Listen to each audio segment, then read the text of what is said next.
Okay, so we are now here at the mammoth site, as seen on the Discovery Channel, raising the mammoth.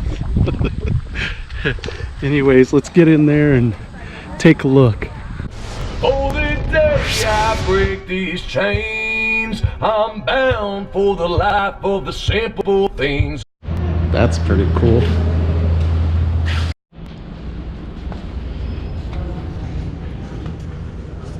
We are headed in for the tour now.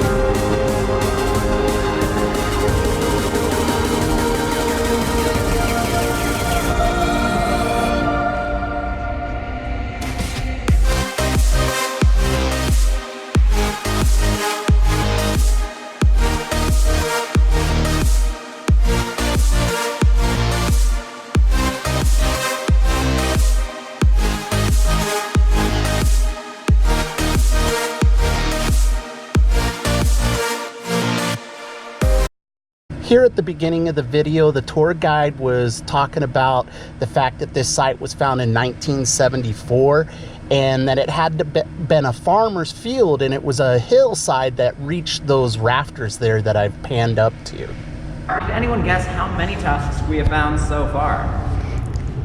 82. Say more than 82. 24 and 80 and 1,000. 24 and 80 and 1,000. All right, lots of numbers there. Correct answer is 122.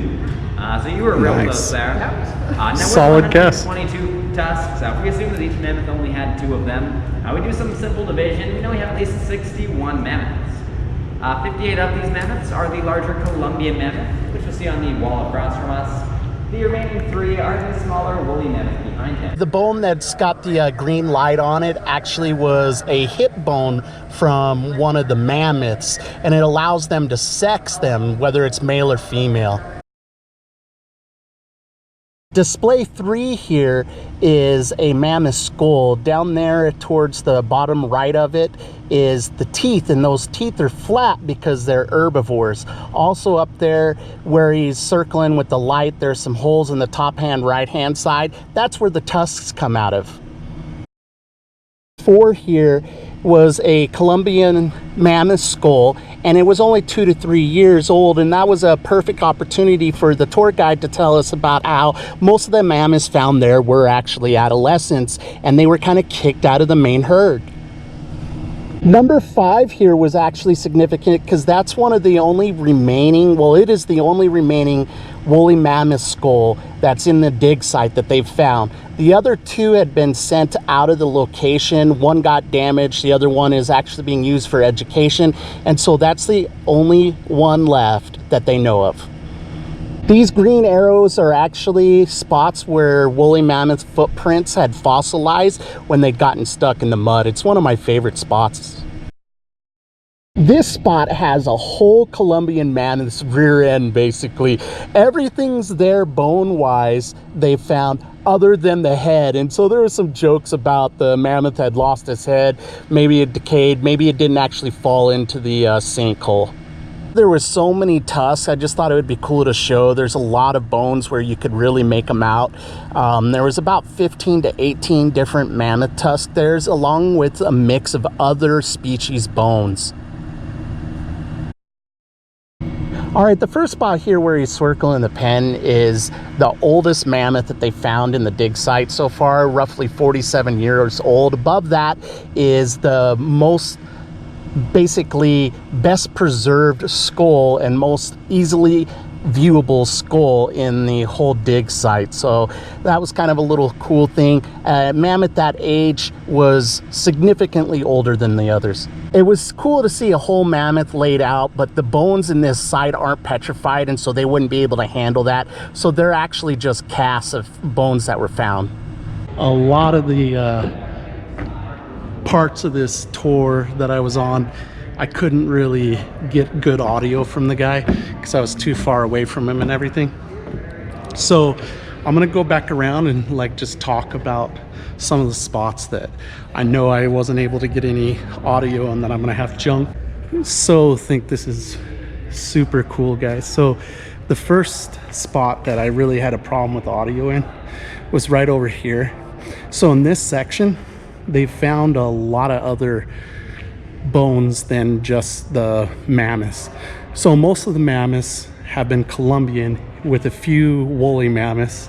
Let's walk over here where they got some paintings of other animals that have been found down in here and see about what the names were. I don't remember them all, obviously, since he was talking pretty quick, but this is such a cool site.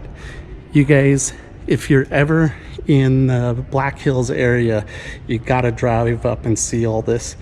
This is more than just like a little bit of a dinosaur, you know, exhibit. It's cool to see it like actually in the process of being handled. First of all, we had several sizes of the mammoths, right? The pygmy mammoth, the Columbian mammoth, and the woolly mammoth have been found in this site.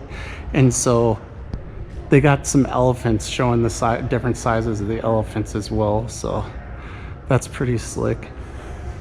Now over here were the other animals that had been found in this section over here that we were just talking about. We have an extinct camel that was in there, looks like a lot like an antelope, a prairie dog kind of guy, some of the wolves and weasels and stuff, and obviously some ginormous jackrabbits and coyotes. Some of the animals are still alive, others aren't. And then here's a deal about the bears. There's several skulls in here actually, that of different bears that were found. Some of them extinct, some of them alive. Look at that guy, big old boy. So I'm gonna grab a few more pictures. This is like the major spot that I didn't get on. These cutouts here are actually supposed to be life size. So the woolly mammoth guy, he was kind of a little bit on the smaller side, areas that didn't have as much food. And this is the Columbia mammoth, who grew to about 4 meters tall. Pretty cool stuff. So I am gonna head out of here, off to Rapid City now before this battery dies, and poke around just a little bit more now that the tour's over. And if you want to enjoy an old mining sleuth thing, you can go find some of these rocks these guys have got going on. Alrighty, we are just now getting into Rapid City. I'm gonna stop by People Ready. I already got something scheduled for tomorrow, but I just want to see what else there is, see if there was anything else that came up for this weekend. I like to do a little bit smaller towns, not like small, but like, 100,000-ish, right? Because I find that the labor opportunities, they really need some help if the town's doing well, and they don't usually have enough labor to handle everything, especially if they have seasonal stuff in that area. So it ends up being an opportunity to make a little more an hour. You generally don't have to worry about getting out and having some work. And just like now, I mean, I'm being able to get right out, and I basically got set up before I even got here. So all right guys, so we're over here now. I'm gonna go in, I'm gonna see what else they have for next week and if there's anything for Sunday. Okay guys, so this is pretty darn convenient. So we got the Red Lobster here, we got a Texas Roadhouse. Right here is my Planet Fitness, and I got a Starbucks over there next to Dickies. So I'm gonna be able to edit up the video for you, get my shower. I won't be able to stay here because it's a mall, but the Walmart's not far from here, so I'll be able to crash there. And then I got that work tomorrow. I just missed the People Ready people, they had already closed, so I'll talk to them on Monday. What the heck? I just got done editing the video up. I didn't even get it uploaded yet, but looks like Planet Fitness is closed. It's supposed to be 24 hours, man. This is crazy. You Maybe they close on the weekend or something early.